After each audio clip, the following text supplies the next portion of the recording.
Hello বন্ধুরা, কেমন আছো? আশা করি ভালো আছো। আমিও ভালো আছি। এই দেখো বন্ধুরা, তোমাদের সামনে আজকে আমি এই শীতের সবজি ফুলকপি আলুর একটা নিরামিষ রেসিপি শেয়ার করব। এখানে আমি আলু আর ফুলকপিটা কেটে নিয়েছি।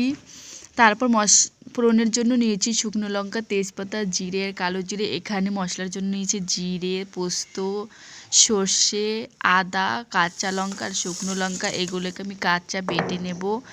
তারপর কড়াইতে তেল বসিয়ে ভালো করে সবজিটাকে ধুয়ে তেল গরম হলেও ফোড়ন দিয়ে সবজিটা আমি দিয়ে দিলাম। তারপর স্বাদ মতো নুন হলুদ দিয়ে ভালো করে নাড়াচাড়া করে ভালো করে কষিয়ে নেব। তারপর ভালো করে কষিয়ে নেওয়ার পর আমি সামান্য পরিমাণে জল দিয়ে দেব।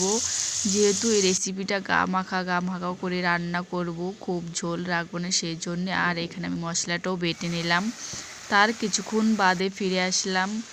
দেখুন সবজিটাও সেদ্ধ হয়ে গেছে আর জলটাও অনেক কমে গেছে। তারপর এখানে আমি বেটে রাখা মশলাটা দিয়ে ভালো করে নাড়াচাড়া করে দিচ্ছি। তারপর কিছুক্ষণের জন্য ঢাকনা দিয়ে রেখে দেবো, যাতে মশলাগুলো সব সবজির গায়ে ভালো করে লাগে। তার কিছুক্ষণ পরে ফিরে আসলাম, একটু স্বাদ মতন চিনি দিয়ে ভালো করে নাড়াচাড়া করে নামিয়ে নেব এইভাবে। আর এখানে তোমরা চাইলে ধনেপাতাও দিতে পারো। এখানে আমি একটু সামান্য ধনেপাতা বাটা দিচ্ছি, তোমরা চাইলে পাতাও দিতে পারো। আর এইভাবে নাড়াচাড়া করে নামিয়ে নেব নিরামিষ ফুলকপি সর্ষে রেসিপি। কেমন লাগলো ভিডিওটা বলবে প্লিজ কমেন্ট করে।